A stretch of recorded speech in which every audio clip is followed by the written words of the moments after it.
Assalomu alaykum aziz yurtdoshlar, aziz do'stlar, aziz birodarlar. Alloh barchalarga ikki dunyo saodatini bersin. Juma kuni muborak bo'lsin. To'g'risini aytsam, shu juma namozi o'tishini poylab turdim, lekin ozgina shu ba'zi bir narsalar odamni sal o'ylantirib qo'yadi-da. Hozirgina turib Instagramga kirsam, Toshkent shahar hokimi Jahongir akamizni Toshkent City'ni ochilishi bilan xalqimizni tabriklab, u yoqqa da'vat qilib ma'ruza qildilar. Endi to'g'risini aytsam, men shu gapirgim keladi-da. Endi o'zi to'g'risi bu narsalardan uzoqlashib, mana shu jim bo'lib ketish holida odam-u, lekin baribir kimdir gapirish kerak-da. Mayli Alloh aytgan-u, agar senga qaysidir holat yoqmasa, hech qaysi bir hokimdan qo'rqma. Men bormanki, haqiqat bo'lsa men borman degan. Ko'pchilik so'raydi, nega sof savdoni reklama qilasan? Bilasizmi nega? Sof savdo 4 yildan beri ishlaydi va hozirgacha 10 mingdan ortiq mijozlarga foydasi tekkan. Ko'rib turganlaringizning hammasi sof savdo mijozlari. Agar foyda bermasa, pulingiz qaytariladi.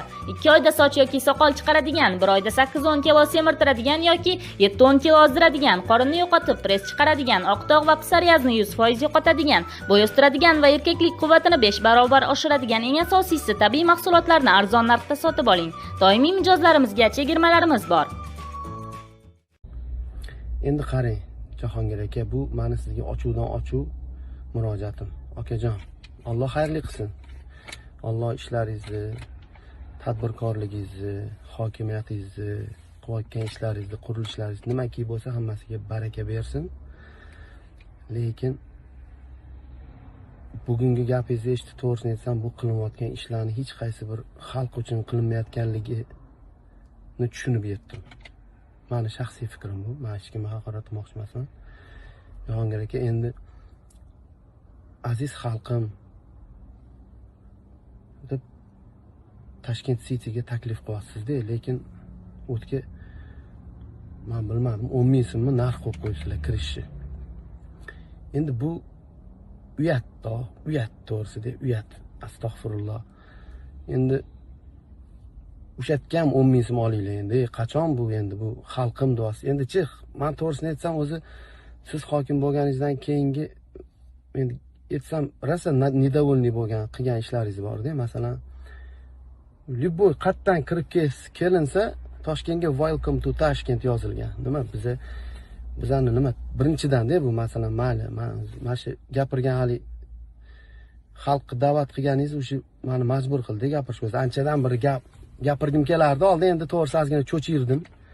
Litsenziyamni olib qo'ymasin, boshqa. Men nima artist emasman, Xudoga shukr. Litsenziyamni endi hech kim olmaydi meni. Endi welcome to Tashkent ko'rganda o'zi to'g'risi jahlim chiqdi menda. O'zi endi gap ochadi, gap o'tda ochadi deyshadi. Nima bizning tilimiz yo'qmi yo biz nima ingliz tilida gapirishga majburmizmi, ingliz tilida gapirishga yo bizning to'yimiz yo'qmi? Tilimiz yo'qmi bizning yo ingliz tilida gapirishga majburmizmi biz? O'zi 70 yil rus tilida gapirdi. Yetadi o'zi shu. Yozinglar bu. Xush kelibsiz Toshkent shahriga deb. Bu o'qisin o'sha kelayotgan inglizmi, nemismi, bu qanaqa til bu deb. G'urur bo'lish kerak odamda ozgina. Endi hozir Toshkent City'ni biletini 10 ming so'm qilib qo'yib, xalqim sizlar kelinglar, oilanglar bilan dam olib ketinglar, farzandlaringlar bilan dam olib ketinglar shu yerda, orom olinglar deb da'vat qilsiz, rahmat. Alloh ziyoda qilsin niyatlaringizni. Lekin xalqim deyish kerak emas unaqa paytda. Xalqimning Toshkent City'ga 4 ta farzandi bilan kelganda 10 ming so'mdan 60 ming so'mni tashlab ketishga qiynalmaydigan qismi desangiz to'g'riroq bo'ladi. Endi beringlar endi bu. Yashasin endi bular. Press konferensiya beradi hozir. Bu yerda. Siz qanaqa munosabatdasiz bunga? To'g'ri qilishdimi yo'qmi? Nimani? Mashg'ullik qilishganiga qanaqa munosabatdasiz?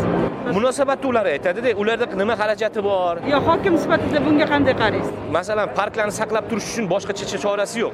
Chunki u yerda shuncha daraxtlar ekilgan, shuncha daraxtlar, shuncha elektr energiya ketadi. Misol uchun-da, boshqachasiga bilmayman qanaqasiga nima bo'ladida. Xarajat ham ko'p ketgan-da Toshkent City qurilishiga. Endi ancha xarajat ketgan. Buni saqlab turish o'zi qiyin masalada. Misol uchun ketadi bir oyda saqlanishiga. 900 million so'm ketadi. Har bitta fontanning otilishiga 1 milliondan ko'p pul ketadi. Bir kunlik fontanning otilishi. Pul ajratilmaydimi? Budjetdan pul ajratilmaydi. Chunki soliq to'lovchilar kirsa kirmasa pul to'lamaydi-ku. To'g'rimi? U kirganini to'lasa, o'shanda adolatli bo'lsa kerak.